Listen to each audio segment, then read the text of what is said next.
그래서 저 같은 경우는 바스법과 모디파이드 바스법을 사용하는데 저는 그게 제가 할 수 있는 최선이라고 생각합니다.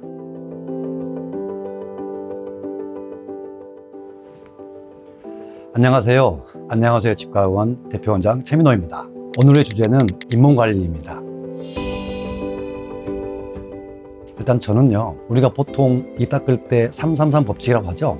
하루 3번 3분 동안 씻고 3분 이내, 이런 것들은 모든 분들이 알 것 같아요. 저는 솔직히 333 법칙보다 필요할 때 좀 자주 이솔질하는 편입니다. 어떤 방법이냐면, 제가 기름지거나 헤비한 음식을 먹었을 때는 3분 이상 닦아주는 방법이 있고요. 가볍게 먹는다든지 기름기가 별로 없는 음식을 먹을 때는 3분 이내로 닦아줬습니다. 그렇지만 가장 중요한 건 이를 닦는 방법이 가장 중요한 것 같아요. 그래서 저 같은 경우는 바스법과 모디파이드 바스법을 사용하는데, 그냥 위아래로 쓰는 것보다는 잇몸 마사지 후 쓸어 올리는, 잇몸 마사지 후 쓸어 내는 방법을 하고 있는데, 저는 그게 가장 잇몸 건강 관리에 제가 할 수 있는 최선이라고 생각합니다. 잇몸에 염증이 생긴 걸 치은염이라고 하는데, 이건 초기 증상이에요. 이 초기 증상이 점점 심해지면 치주염이 됩니다. 이 치주는 치아 주위 조직을 말하는 거거든요. 그래서 치주라고 하는데, 그래서 이 치아 주위 조직, 잇몸하고 치주인대하고 치조골하고 염증이 생기는 겁니다. 그런데 우리가 보통 자연스러운 노화 현상은 치은염에서 끝나는 경우가 많아요. 그렇지만 관리가 안 된다든지 치은염이 더 심해지면 치주염이 됩니다. 이런 경우는 만성 질환으로 되는 경우가 많습니다. 연어의 정소에서 추출한 성분이 PDRN입니다. 그래서 이 PDRN은 피부에 관련돼서 이런 성분을 많이 이용하고 있는 걸로 알고 있습니다. 이 PDRN은 기본 우리 인간이 갖고 있는 혈장 성분과 가장 유사하다고 나와 있거든요. 또한 이 혈장 성분 유사하기 때문에 우리 몸의 기본적인 세포의 재생을 촉진시켜주는 걸로 알고 있습니다. 그래서 이걸 치과 쪽에서 임상적으로 적용해 보니 잇몸에 효과가 좋더라고요. 어떤 효과냐면, 우리가 보통 피부에 비교하면 어떤 분들은 피부가 약해서 조금만 자극을 줘도 상처가 쉽게 나는 분이 있고, 어떤 분들은 피부가 조금 단단하거나 건강해서 상처 잘 나지 않는 분들이 있어요. 그럼 잇몸도 마찬가지입니다. 잇몸도 입안에 있는 피부이기 때문에 잇몸 자체가 얇은 부분이 있고 잇몸 자체가 두꺼운 분들이 있어요. 이런 경우 잇몸이 얇은 부분들은 대부분이, 어떤 분들이 가벼운 염증에도 잇몸에 쉽게 피가 나거나 붓는 경우도 많이 있습니다. 이게 왜 그런 경우가 나타나느냐, 우리 잇몸에는 우리 콜라겐이라는 성분이 있어요. 우리 똑같은 조직에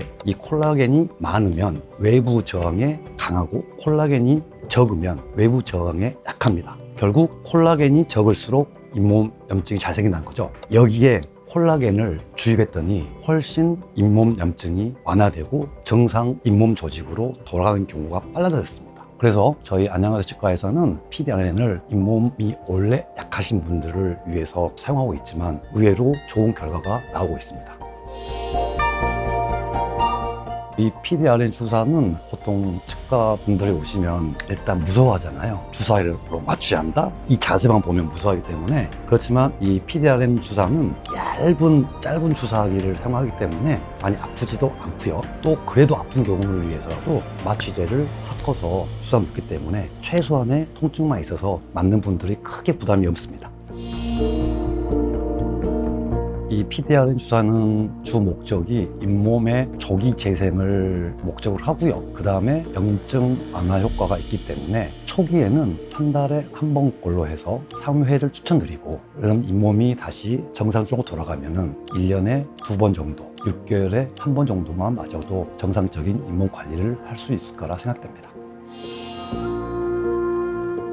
우리가 보통 임플란트를 하게 되면 치아가 없는 분들 하잖아요. 그러면 임플란트는 뼈 안으로 들어가기 때문에 그 뼈 상태가 좋으면 잘 붙고 임플란트가 빨리 완성이 되겠지만, 뼈 자체가 안 좋다든지 뼈의 결손 부위가 크다든지 이런 분들에게 PDRN 주사를 같이 하게 되면 임플란트의 결과가 훨씬 더 안전한 걸로 나오고 있습니다. 우리가 임플란트를 식립하다 보면 뼈가 결손된 부위, 즉 푹 파인 부위가 있어요. 이런 부분들을 임플란트를 식립하다 보면 이 부분을 뼈 이식을 해야 되나? 아니, 뼈 이식을 하기에는 너무 공간이 부족한데, 이럴 때는 그냥 뼈 조직이 차기에는 시간도 오래 걸릴 때 이 부위에 PDRN 주사를 하게 되면 훨씬 골 재생이 촉진되는 걸 많이 경험하고 있습니다.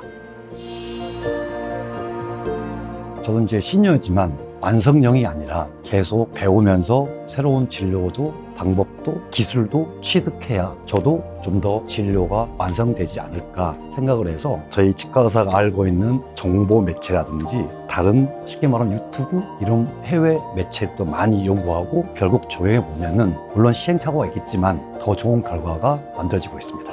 오늘은 잇몸 관리에 대해서 알아봤습니다. 지금까지 안녕하세요 치과의원 대표원장 최민호입니다.